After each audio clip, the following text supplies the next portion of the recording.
Então, pessoal, como eu falei, é uma parte assim importante e nós temos que ter, assim como profissionais da área do design, um conhecimento mínimo, né? Ou pelo menos geral, genérico, né? Sobre, não diria genérico, diria geral mesmo, sobre a questão das consequências do trabalho, tá?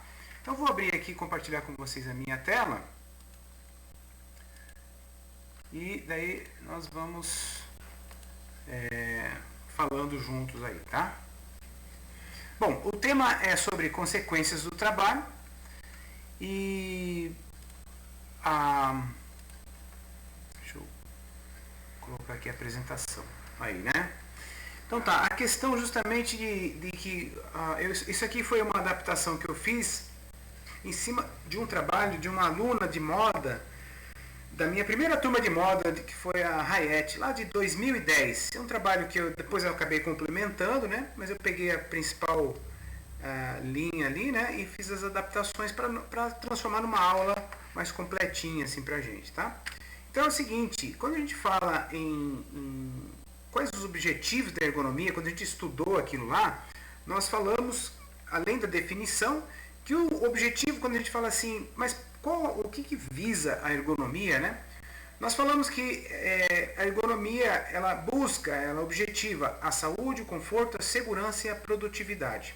Basicamente, são esses 4 pontos principais que qualquer processo ergonômico intenciona ou visa, né? Dessa forma, é de suma importância a abordagem das consequências do trabalho sobre o ser humano. É lógico, né? Se eu busco saúde, conforto, segurança e produtividade, existe um momento em que homem e máquina se colocam em contato, e dessa relação, ao longo de toda uma vida e ao longo de todo um tempo, você tem, em maior ou menor intensidade, consequências desse trabalho. Assim como, digamos, à medida que o tempo vai passando, né, nós vamos envelhecendo e a gente tem consequências do tempo, o fato de submeter nossa vida, nosso corpo, a um determinado tipo de processo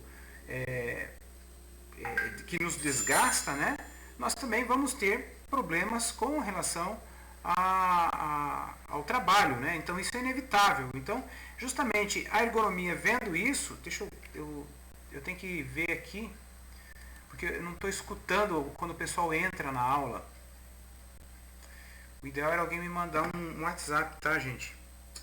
Se alguém for entrar e não conseguir entrar, me manda um WhatsApp, me avisa, tá? Porque aquele barulhinho, aquele sonzinho que faz quando alguém me chama, eu não consigo ouvir ninguém aí. Bom, voltando aqui na apresentação, então. Então, isso seria uma coisa natural. Essa questão da degeneração, já pela nossa própria idade normal, e mais ainda com relação agora quando eu tenho de fato uma causa que pode intensificar isso em maior ou menor escala. Então é importante essa abordagem da ergonomia, justamente quando a gente fala saúde, é a saúde do trabalhador, é a saúde do usuário. Quando a gente fala conforto, é o conforto do trabalhador, é o conforto do usuário. A segurança, a mesma coisa, né? E a produtividade, elas sempre estão interagindo tanto no momento da ergonomia agora do momento produtivo de um objeto, quando se faz o trabalho mesmo, ou quando se utiliza um objeto agora fazendo o uso dele, sempre a gente objetiva isso.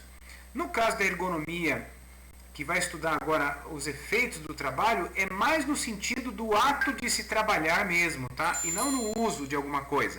Por exemplo, eu posso estudar a ergonomia no quesito saúde, conforto, segurança e produtividade, no uso, por exemplo, sei lá, de um secador de cabelo. Eu posso utilizar isso, né?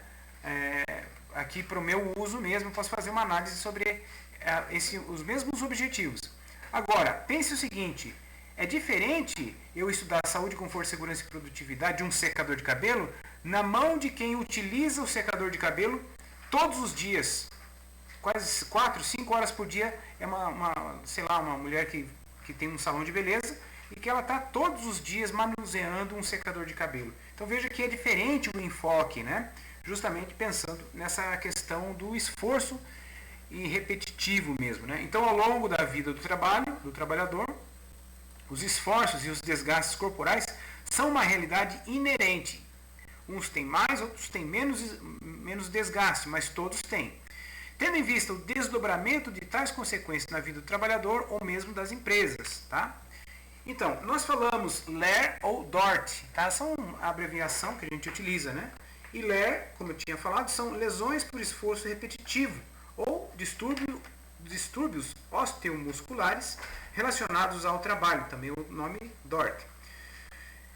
Isso, né, essas lesões tornam-se uma das maiores epidemias dos últimos anos, principalmente a partir da década de 80, quando os afastamentos do trabalho passaram a ser mais frequentes em todo o mundo. O que significa isso, gente? Lembra que eu falei no finalzinho do primeiro bimestre, que eu falei assim, olha, a partir dos anos 70, 80, começa a haver o que a gente chama de trabalho moderno. E o que é o trabalho moderno?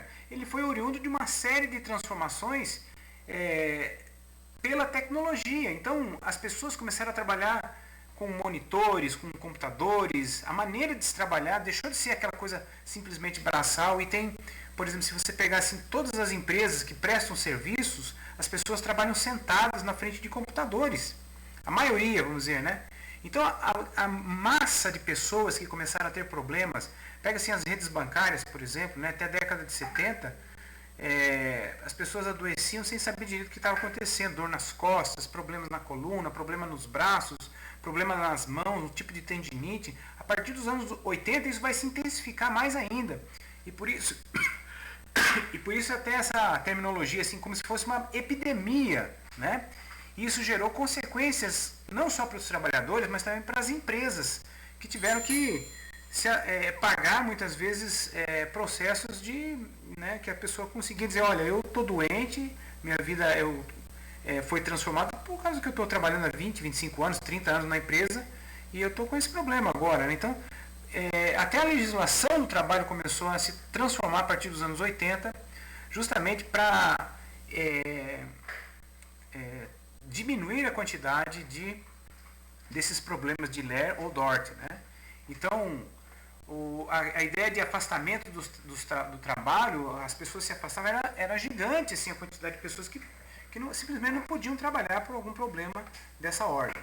Então, os termos LER e DORT são usados para determinar as afecções que podem lesar tendões, músculos, nervos e ligamentos, além de outros elementos menores ainda, né? Mas de forma isolada ou de forma associada, com ou sem a degeneração dos tecidos atingidos, principalmente os membros superiores, região escapular e pescoço. Então pense assim, escapular seria a região dos ombros, né, e pescoço, e o prolongamento, ou seja, os braços chegando até a ponta dos dedos lá.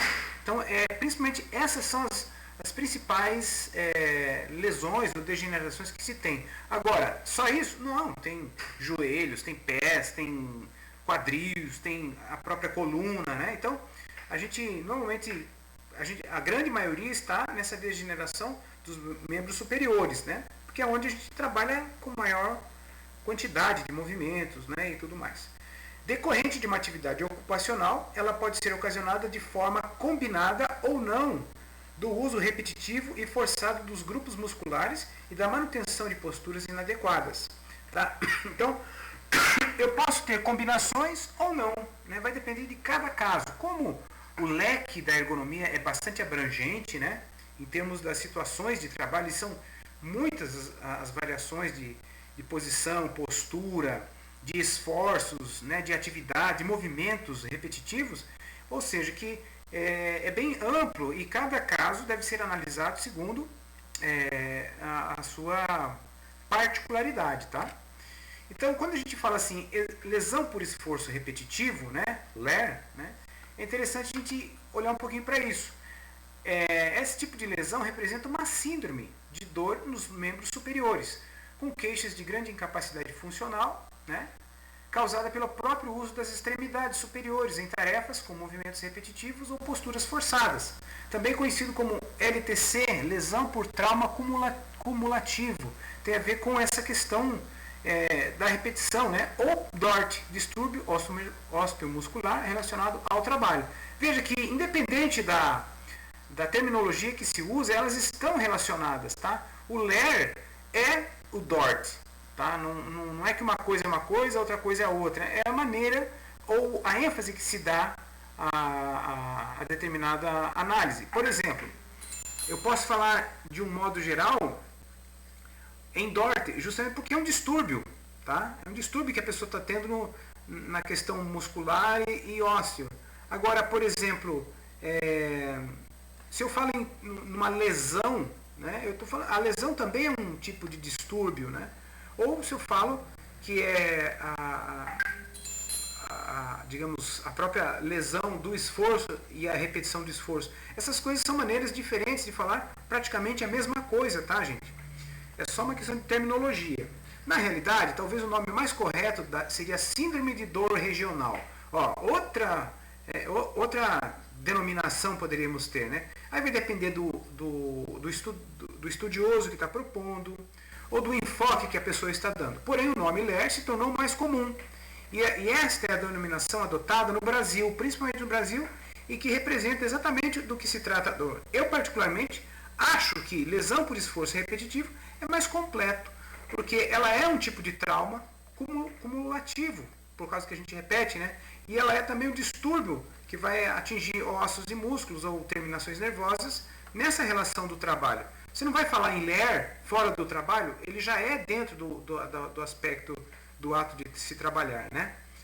O diagnóstico diferencial deve incluir tendinites e tenossinovite secundárias, né? E outras patologias como reumatismo, esclerose sistêmica, gota, osteoartrite, etc. Ou seja, essas coisas estão todas interligadas. Não dá para se dizer, o cara teve um reumatismo. Não.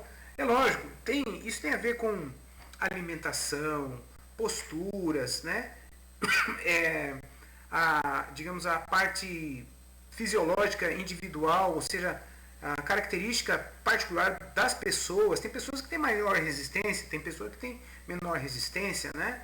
Então tudo está envolvido, né? E a gente está falando praticamente de um estudo médico das pessoas nessa hora, né? Então elas estão sim, até um certo ponto, elas estão interligadas, uma vez que essas também representam lesões causadas pelos esforços de repetição. Às vezes a pessoa tem lá uma artrite, um sistema de esclerose, justamente pelo esforço e pela repetição também, tá? Curiosamente, embora eu comentei que tem um peso maior no processo a partir da década de 80, né? As lesões inflamatórias já eram conhecidas desde a antiguidade, principalmente ali a partir da Idade Média, que eram chamadas das doenças dos escribas, que era um tipo de tenossinovite, ou seja, era uma tendinite, vamos dizer também, né? Que praticamente desapareceu com a intervenção da imprensa. O que acontece? Se pegar aqui a figura de um escriba, né? A vida do cara era copiar o dia inteiro, sabe lá quantas horas por dia eles faziam isso. E eles começavam a ter dores nas mãos, nos dedos, nas terminações nervosas da mão e do braço. E isso daí na Idade Média, recebeu o nome de doença dos escribas, porque só eles tinham. Ninguém mais tinha essa doença, né? Então, daí você vê, já se sabia que tinha alguma coisa, embora nunca foi devidamente estudada, né? Outro exemplo, já em 1891, há relatos de doença chamada da entorse das lavadeiras, né? Fruto também do trabalho repetitivo, oriundo de mulheres que eram lavadeiras na época. Então, elas tinham um tipo de dor nos braços de tanto manusear e torcer a roupa, né?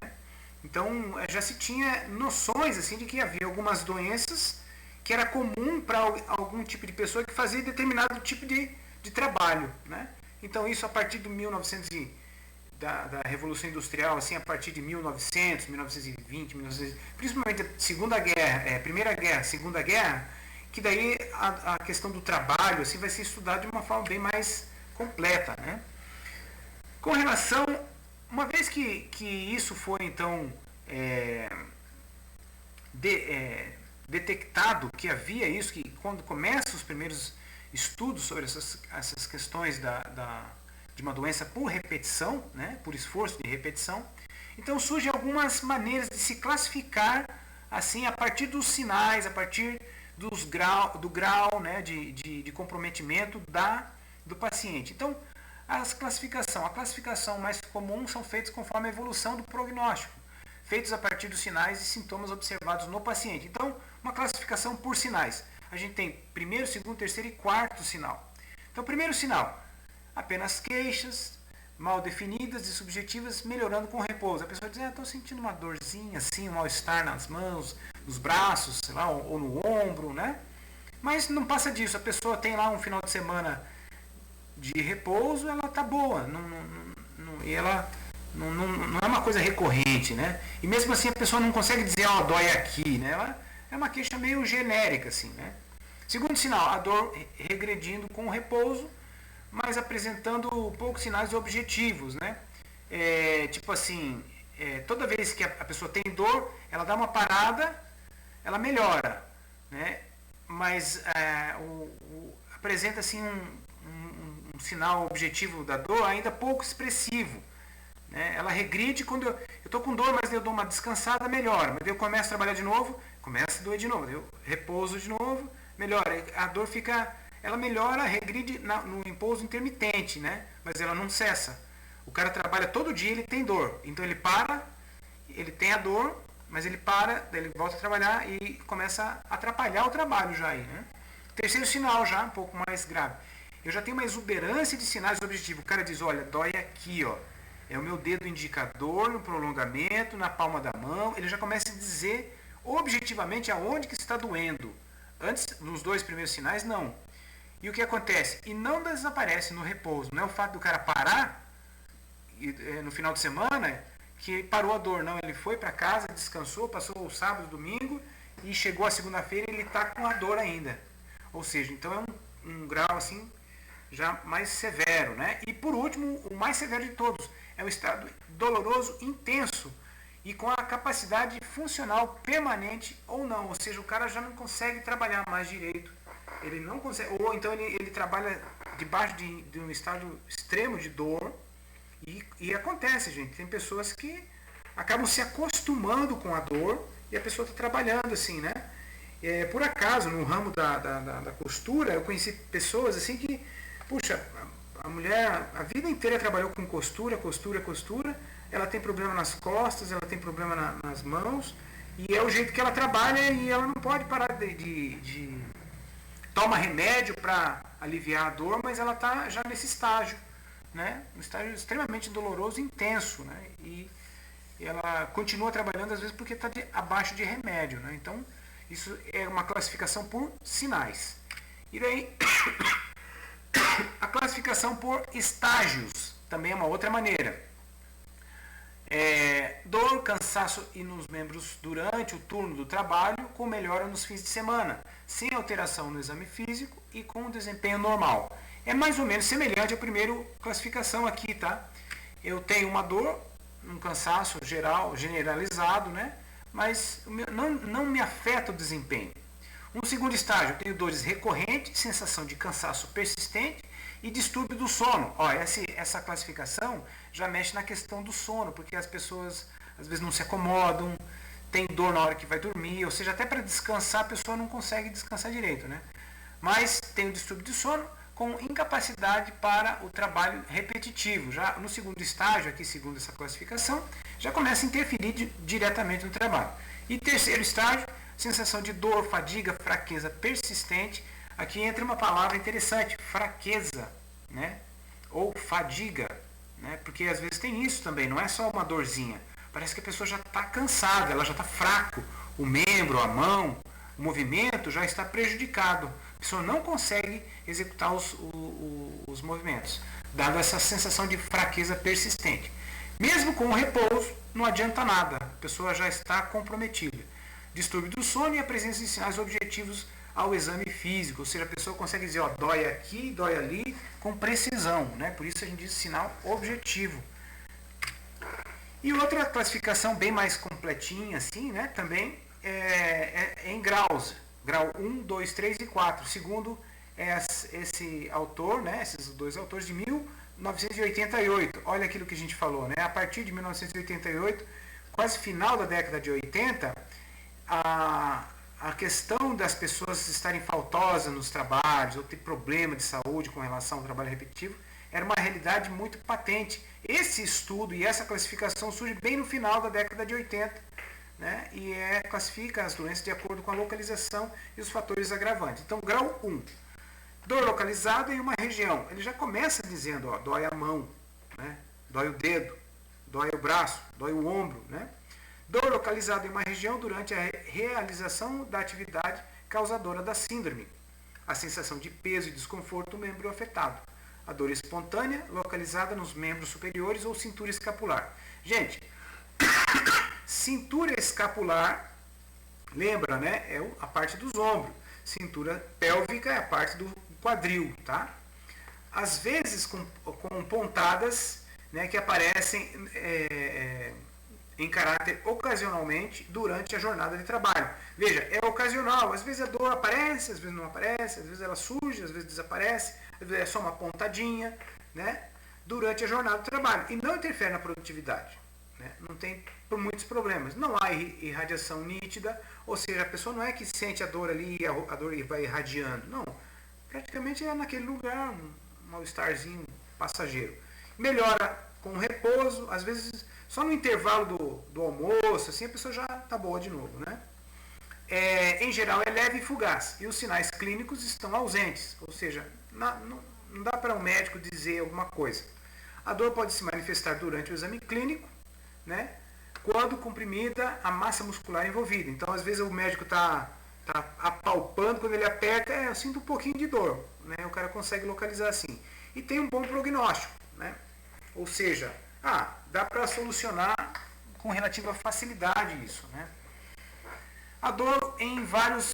grau 2, agora. A dor já em vários locais, ou seja, parece que tem dói o dedo, mas também dói um pouco da mão, dói um pouco do punho, por exemplo. E a dor começa a irradiar um pouquinho para o braço, digamos, né? Já começa a doer não só um lugar. Porque Ler e Dort, ela começa... A gente consegue localizar, mas a tendência natural é que ela vá irradiando, tá? Dificilmente alguém que tem Ler e Dort vai dizer assim, não, só está doendo meu dedo indicador. Muito difícil, né? Começa às vezes no dedo indicador, nos outros dedos ali, se o cara é diagramador, sei lá, né? É digitalizador, depois o punho, né? Mas dificilmente vai ser uma coisa só num lugar. Então, a dor em vários lugares, durante a realização da atividade causadora da síndrome. Atividade causadora da síndrome. Isso aqui varia conforme o trabalho, tá? A dor é mais persistente e intensa e aparece durante a jornada de trabalho de modo intermitente. Ou seja, o cara está trabalhando, começa a doer um pouquinho, daqui a pouco começa a doer outro pouquinho e vai ficando intermitente, né? É tolerável e permite o desempenho da atividade profissional. Ou seja, não é que o cara não consegue trabalhar, só que... Deixa eu ver se tem alguém me chamando aqui. Isso. Avisa pelo WhatsApp para mim aceitar, senão eu não consigo ver. Mas já com reconhecida redução da produtividade dos períodos de exacerbação. Ou seja, eu estou trabalhando, eu consigo trabalhar, desempenhando normalmente a minha profissão, tá? Mas ela não me atrapalha tanto, tá? Mas de repente, às vezes eu posso ter assim, podia produzir um pouco mais se eu não tivesse com esse incômodo, né? Ou seja, o período em que fica mais evidente, ela já começa a me prejudicar o meu rendimento. Não, deixa eu dar uma paradinha aqui, dar uma espreguiçada e tal. Ou seja, pronto, já está atingindo, ou como que diz, afetando a produtividade. A cada instante eu tenho que dar uma parada, dar uma espreguiçada e tal, então já começa por aí. A dor torna-se mais localizada e pode estar acompanhada de formigamento e calor. É muito comum, às vezes, nas pernas, algum tipo de coisa assim que você tem, ou na mão mesmo, o braço todo, dá um formigamento e tal. Além de leves distúrbios de sensibilidade. Pode haver irradiação definida, a recuperação é um pouquinho mais demorada, mas com repouso a dor pode aparecer de novo, né? Desculpa. A recuperação é um pouco mais demorada, mesmo com o repouso. Ou seja, mesmo repousando, ainda demora um pouco para a pessoa se sentir sem a dor. E a dor pode aparecer ocasionalmente, né? quando fora do trabalho durante outras atividades. Gente, é o caso da minha esposa. Minha esposa é professora de matemática e ela corrige assim, nossa, é caderno de um monte de aluno o dia todo há 30 anos já. Então, hoje ela tem uma dor no punho, no braço, às vezes estende para o ombro, para a parte do pescoço, da maneira de ficar segurando o caderno e como diz, e está trabalhando, né? E às vezes não tem nada a ver, ela não está nem corrigindo o caderno nem nada e está fazendo alguma coisa em casa e tenha algum reflexo dessa dor, né? Já foi no médico, tudo já foi constatado que é por excesso de repetição daquele movimento de corrigir cadernos, né? Então, pode surgir durante outras atividades. Os sinais, de modo geral, continuam ausentes. Pode ser observada por vezes pequena nodulação acompanhando a bainha de tendões envolvidos. Prognóstico favorável, né? No sentido de que consegue assim, localizar, consegue, né? Detectar que realmente está com o início de um processo de LER, né? Uma coisa interessante, aqui quando fala bainha dos tendões envolvidos, é como se fosse a camada que envolve, deixa eu ver aqui, ó. Existe aqui umas partes de que envolve os tendões, tá? E às vezes são essas partes que começam primeiramente a ser lesionadas, tá? Gente, quando nós falamos, só para vocês terem uma ideia, essa classificação, seja ela em sinais, que é uma coisa mais assim externa, né? Os estágios também um pouco mais externo. Essa classificação agora, de grau 1, 2, 3, 4, ela já é um pouco mais fisiológica. Então já já houve aqui a intervenção da ergonomia para se chegar nessa classificação através de graus, fazendo estudos agora fisiológicos do sistema osteomuscular, inclusive de tendões e inervações. Então ela é um pouco mais médica agora, tá? Às vezes é necessário outros exames, né, para se chegar nesses laudos. Inclusive, gente, nossa, é fundamental isso aqui.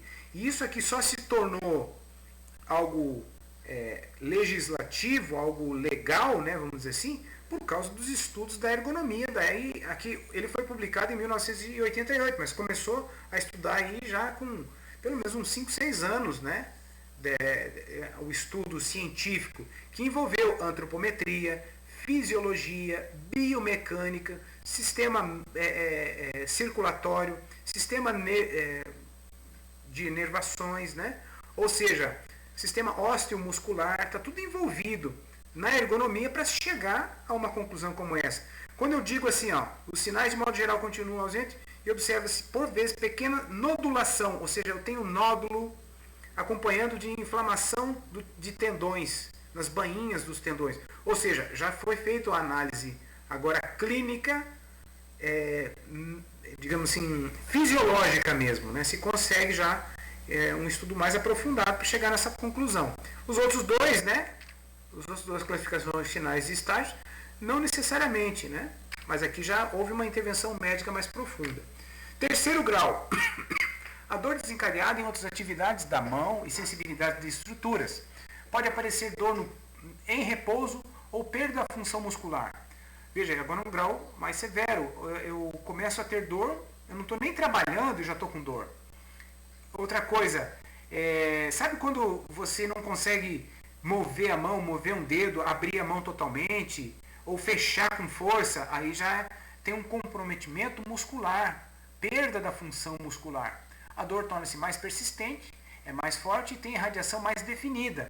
Ou seja, a coisa passa agora para um estágio mais forte. O repouso, em geral, só atenua a intensidade da dor. Ou seja, diminui a dor, mas não deixa a dor não some. Nem sempre fazendo desaparecer por completo, persistindo o dolorido, né? Então está sempre dolorido a região ali e tal. Há frequentes paroxismos dolorosos, mesmo fora do trabalho, especialmente à noite, né? Então, paroxismo seria essa recorrência, né? Essa coisa de ter uma dor semelhante, alguma coisa assim que se repete. É frequente a perda da força muscular e parestesias, ou seja, perde a força do músculo e também tem quase que uma paralisia, tá? Parte fica meio paralisada, não consegue mexer mesmo, né? Há a sensível queda da produtividade e quando não, a impossibilidade de executar a função. O cara não consegue nem mexer a mão, não está nem sentindo mais direito a mão ou partes do membro, né? Então, os sinais clínicos estão presentes, sendo o edema frequente e recorrente.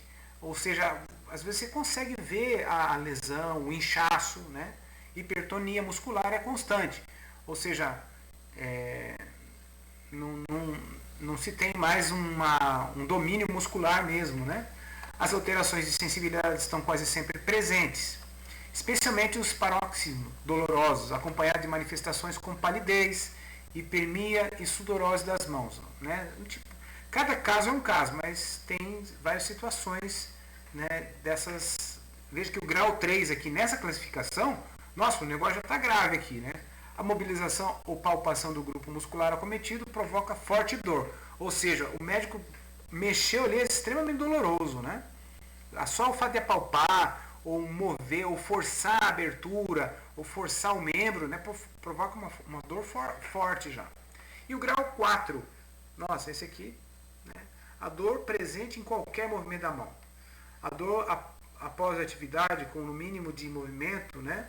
A dor em repouso à noite, aumento da sensibilidade, perda da função motora, dor intensa, contínua, por vezes insuportável, leva o paciente a um intenso sofrimento mesmo. Aqui já entra, é sofrimento mesmo, né? Os movimentos acentuam-se consideravelmente a dor, que em geral se estende a todo o membro afetado.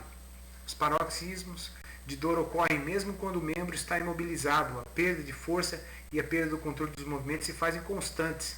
O edema é persistente e pode aparecer deformidades, né? A pessoa fica às vezes com um atrofiamento mesmo, né? Provavelmente os processos fibróticos reduz também o retorno linfático. As atrofias, principalmente dos dedos, são comuns. A capacidade de trabalho é anulada e os afetos da vida diária também são também altamente prejudicados, né? Ou seja, a pessoa já praticamente se atrofiou literalmente na questão do membro, né? Nesse estágio são comuns as alterações psicológicas com quadros de depressão, ansiedade e angústia. Imagine, né? O cara vê a mão, o braço ali, tudo torto, tudo atrofiado, não consegue mais segurar um copo, não consegue, né? Entra agora para o aspecto psicológico, até mesmo por causa do sistema de dor, né? Embora a gente acostume com a dor, ela nos afeta psicologicamente sem a gente às vezes perceber. Outros quadros assim tristes realmente são a depressão, a angústia, né? Que esse quadro causa. Então seria o grau agora que não só fisiológico, seria até o grau 3, mas agora o grau 4 ele afeta o estado de ânimo e de alma da pessoa, né? Infelizmente, né, a gente no passado era mais comum até você chegar e ver esses tipos de dores, de graus, mas aqui seria o grau assim mais científico, né? O grau seria assim a classificação mais científica em graus. Você consegue ver assim esse avanço, né? E essa classificação desses estágios e tudo mais, onde que isso gera, né? Isso aqui, onde que isso desemboca? Desemboca em laudos médicos que atestam ou não o afastamento, digamos assim, do funcionário, o afastamento, a aposentadoria, sei lá, o afastamento temporário ou a mudança de setores na empresa, porque o médico disse, olha, realmente não tem, né, a pessoa já está prejudicada, né? Então isso são consequências de trabalho e que muitas vezes a ergonomia foi responsável, né, pela construção dessas análises, né? Bom, como que é combater então as lesões por esforço repetitivo, já que todos nós temos esse risco, né? Todos nós temos todo trabalho tem esse risco, né? Então existem várias campanhas, né? Essa aqui eu peguei na internet. Trabalho não pode causar dor. Então, qualquer que seja, desde um trabalho sentadinho, bonitinho, um trabalho pesado, um trabalho que se utiliza equipamentos, ferramentas, né? Transporte, todas as coisas, né? Trabalho ele tem que estar sempre atento. Então, se o trabalho atual exige movimentos repetitivos e você já percebe sinais de LER, talvez queira procurar ajuda médica na empresa, né? Primeira coisa, na própria empresa. Se isso não for possível, talvez possa ir a um serviço de saúde para que um ortopedista avalie o seu caso e tome as medidas necessárias para ajudá-lo. As chances de recuperação serão muito maiores se o LER, né, for tratado logo no começo. Ou seja, lá, quando a gente está falando das análises aqui, né, sinal é uma queixa, é uma coisa subjetiva, quando eu descanso melhor, ou seja, esse é o momento que a gente tem que, o trabalhador tem que recorrer, né, logo no começo, assim. Outro modo importante de combater o LER é dar atenção aos aspectos ergonômicos do trabalho em questão. Assim, a ergonomia orientará, essa vírgula está fora de local, orientará, adaptar o local do trabalho ao homem, bem como o homem ao local de trabalho. Gente, aí entra aquela parte prática na empresa, né? Se os funcionários, a gente percebe, está havendo um reclame, está uma conversação, né? Então, o que a ergonomia vai fazer? Eu vou adaptar o local, vou melhorar o máximo que eu puder aquele posto de trabalho, segundo aquilo que nós vimos, que a gente estudou lá, fazendo os relatórios, observando o que nós queremos observar, o que nós queremos melhorar, né? E procurando também adaptar não só o local ao trabalhador, mas também o trabalhador ao local de trabalho, porque quanto mais eu conscientizar esse cara, quanto mais eu der condições para ele se cuidar melhor, eu vou minimizar a questão do LER. Porém, não se limita a melhorar o formato do teclado ou do martelo ou de qualquer outra coisa. É preciso levar em conta as necessidades mentais e emocionais do trabalhador. Eu preciso também me preocupar com essa questão psíquica do trabalho, tá? Para que e não só no sentido assim, vou colocar uma musiquinha e pronto. Não. Pense o seguinte, isso tem a ver com você promover um local de trabalho arejado, bem iluminado, ventilado, né? Faz parte, né? Mas quando você pensa assim de forma ampla, aquela ergonomia da instituição, vamos dizer, a própria administração da empresa se preocupa com o bem-estar da saúde, com o passeio, com as férias do funcionário, com o passeio de todo mundo junto, lá quando vai todo mundo para uma chácara. Ou seja, tudo isso ajuda emocionalmente o aspecto psique de se trabalhar naquele lugar. Ou seja, pense assim, se a empresa é uma empresa que promove o seu trabalhador, que tem um sistema de divisão de lucros, que quando chega o fim do ano leva o pessoal para um retiro, para um passeio legal, para uma churrascada. O que acontece? O trabalhador gosta da empresa. Se ele gosta da empresa, ele também vai procurar seguir as normas da empresa, porque não adianta só, você tem que seguir as normas, mas a empresa é tirana. O cara não tem nem disposição de se adaptar àquele trabalho como a empresa está orientando, porque, eu não vejo a hora de sair daqui. Então, tudo está interligado, né? É preciso levar as necessidades mentais e emocionais do trabalhador, não só no posto de trabalho dele, mas também em toda a sua relação com a empresa e com o seu empregador, né? Então, isso é bem interessante. Não é só a coisa pontual, mas a coisa assim, nos outros nuances desse ato de se trabalhar naquela empresa, né? Para se conseguir isso, a ergonomia utiliza-se de dados, informações, conhecimentos de todas as disciplinas participantes e procura chegar a conhecimentos novos e abrangentes sobre o homem e o seu trabalho. Gente, quando eu falo como que a gente faz uma pesquisa ergonômica, é aqui, nessa hora que a gente vai coletar dados, informações e vai checar com os conhecimentos que a gente já detém da ergonomia, né? Hoje em dia é fantástico, assim, você pode se orientar muito, eu diria, produtivamente pela própria internet, assim, nossa, a gente encontra trabalhos muito bons, né? Coisas que eu entrei no YouTube e perguntei, e vi algumas pesquisas assim sobre questões de ergonomia. Nossa, tem tanta gente falando sobre aspectos, sobre situações, né? Então, hoje em dia você se orienta relativamente muito bem pela internet. Então, hoje não é desculpa, assim, nós temos problemas assim gravíssimos, né? Até mesmo porque geram processos trabalhistas contra a empresa, né? Então é outro cuidado também. É uma coisa de mão dupla, né? Não só a proteção do trabalho, mas também a proteção do próprio empregador, né? Quanto mais condições de bom trabalho, posto de trabalho, quanto mais legalizado, quanto mais normatizado eu forneço o local, o equipamento para o meu trabalhador, mais segurança eu tenho desse trabalhador virar agora contra mim e querer me prejudicar, né? Eu tenho um amigo que eles são da área de despachos aduaneiros e importação, exportação, esse tipo de coisa. Uma empresa boa aqui de Foz do Iguaçu, tem mais de 30 anos, e eles são assim, extremamente rigorosos com relação aos aspectos de ergonomia, e é só escritório. Você vai lá, é um escritório, todo mundo está na frente do computador e tal, né?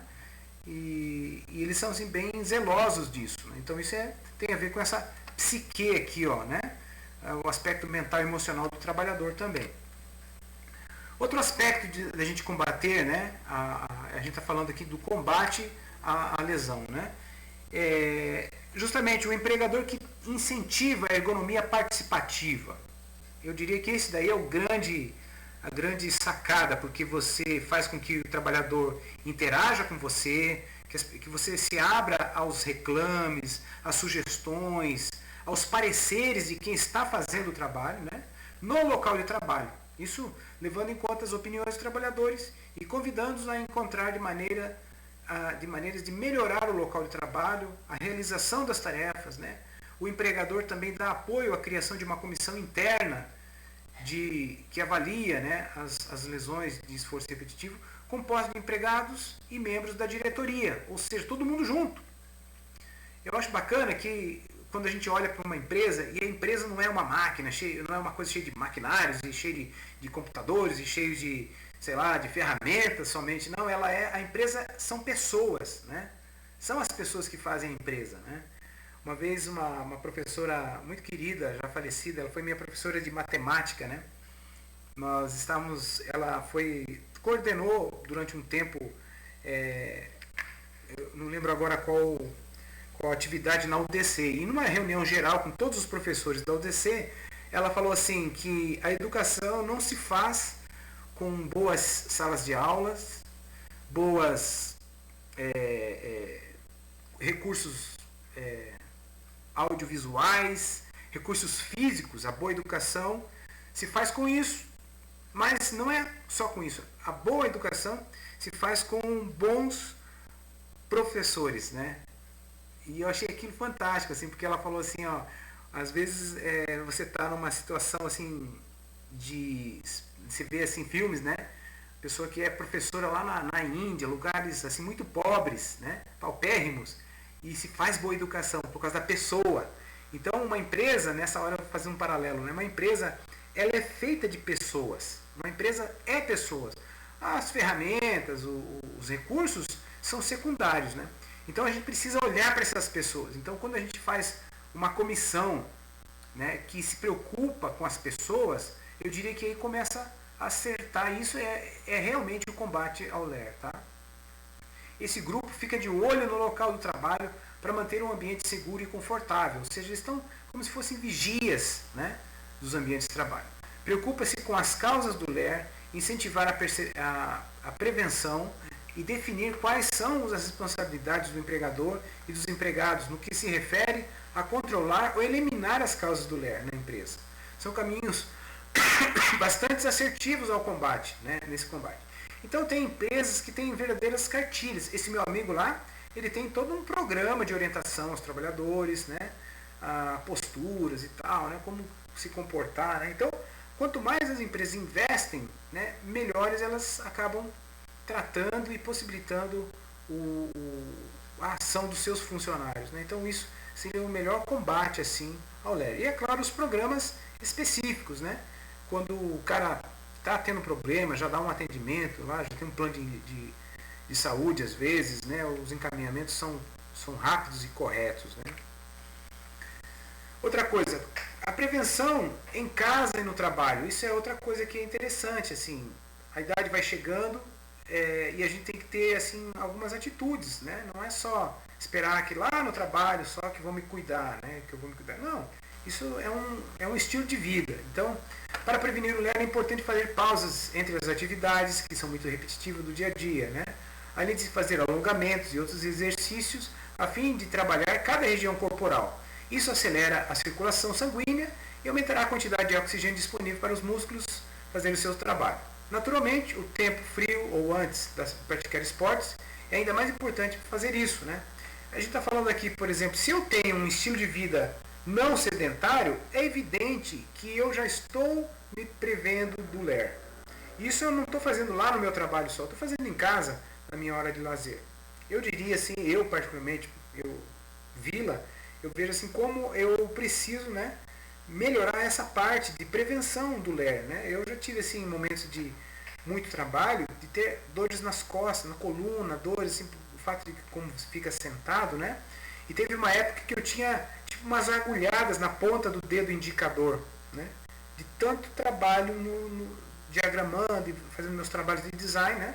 Tive que, né, fazer exercícios, tomar medicamento para melhorar isso. Graças a Deus não tenho mais, né? Mas é uma coisa que não para, a gente tem que estar sempre cuidando disso, né? Aqui ele sugere assim, faça exercícios para fortalecer especialmente os músculos que você usa. Músculos mais fortes ajudarão a realizar as tarefas necessárias no trabalho. Além de tomar essas medidas em casa, é preciso um programa de prevenção no local de trabalho, né? Então, aquilo que a gente está falando. O empregador pode prevenir problemas de LER nos trabalhos preparando uma programação que permita pausas e mudanças no ritmos que incluam um rodízio para os trabalhadores executarem tarefas diferentes. Então, isso é muito importante. Eu tive a oportunidade de conhecer algumas empresas de trabalho repetitivo, assim, fábricas mesmo, né? Que nós estávamos visitando uma época lá a Condor, que faz produtos para higiene bucal, produtos para limpeza, né? A Condor que faz vassouras e escovas dentais e tudo aquela coisa. Nós estávamos visitando lá e de repente tocou uma sineta e uma sala grande, assim, todo mundo parou, né? Uns começaram a conversar, outros levantaram, deram uma voltinha, tocou a sineta, demorou assim uns 15 minutos, tocou a sineta, todo mundo voltou. E eu achei engraçado, daí eu falei com um dos encarregados, falei, poxa, que engraçado, eles param assim. Daí ele falou, eu não lembro se era a cada 30 minutos, tinha esses intervalos, porque eles assim, é muito repetitivo o serviço deles, então eles tinham que fazer isso, parava, se espreguiçava, alguns trocavam de setor para mudar o tipo de movimento que estava fazendo, de setor não, assim, de local de trabalho, né? Bem interessante, né? Outro passo importante é o fornecimento de equipamentos apropriados, como bancadas, escrivaninhas, teclados ergonômicos e uma série de outros equipamentos adequados. Ou seja, se tem um equipamento que está dando problema, então olha o equipamento, vê o que se pode melhorar, o que se pode corrigir, né?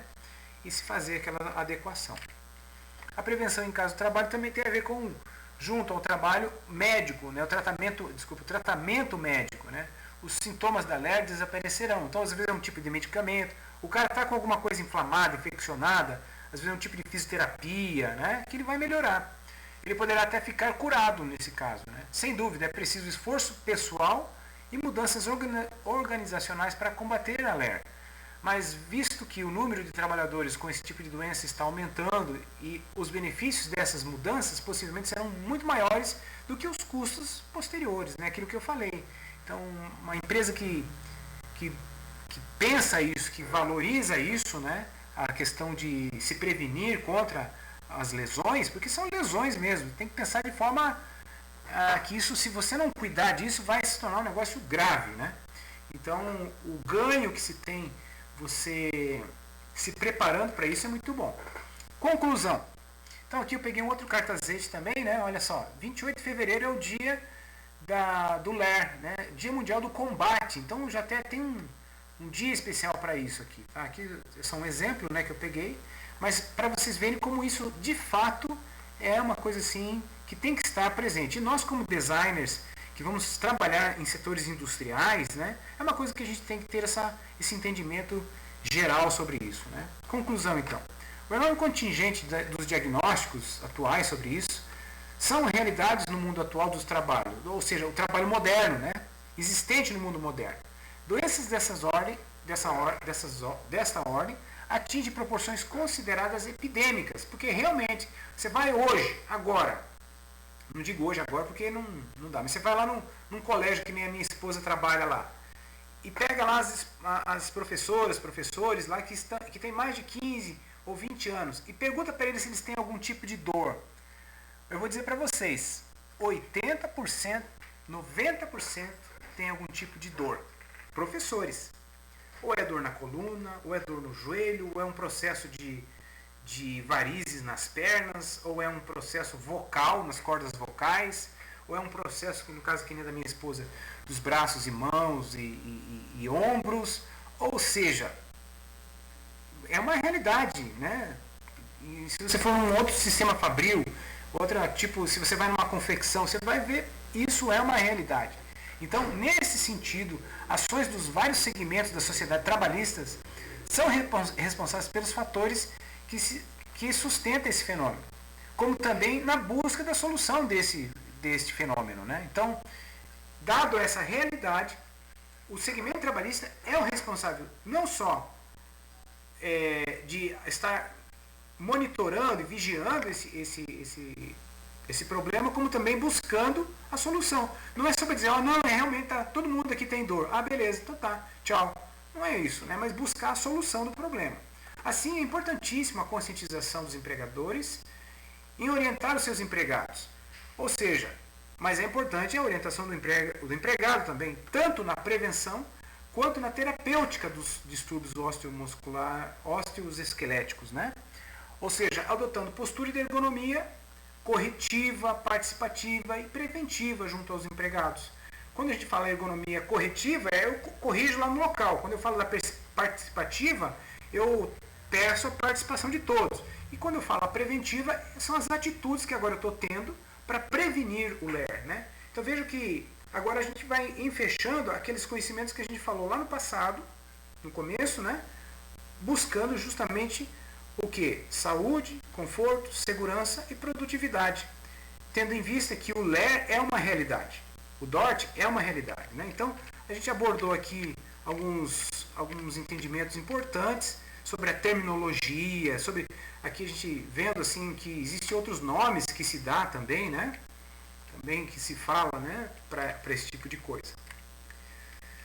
Aqui LTC ou, né, que nem aqui síndrome da dor regional, tudo tem a ver com o LER, né, ou com o DORT, tá? Certo, pessoal? Então, espero que vocês tenham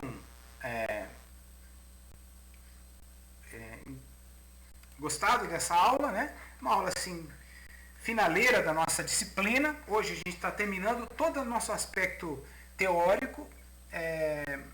Eu não sei ainda quando está marcada a nossa prova, mas daí eu vou ver direitinho. Nós vamos fazer uma prova teórica sobre essa segunda parte, o segundo bimestre daquilo que a gente abordou, tá?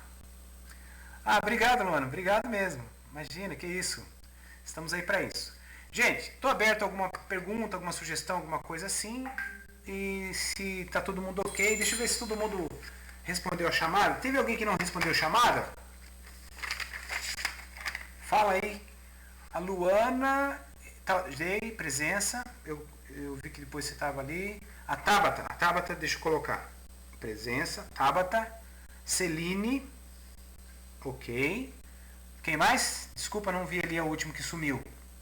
Vou pegar aqui no chat. A Vânia, isso também.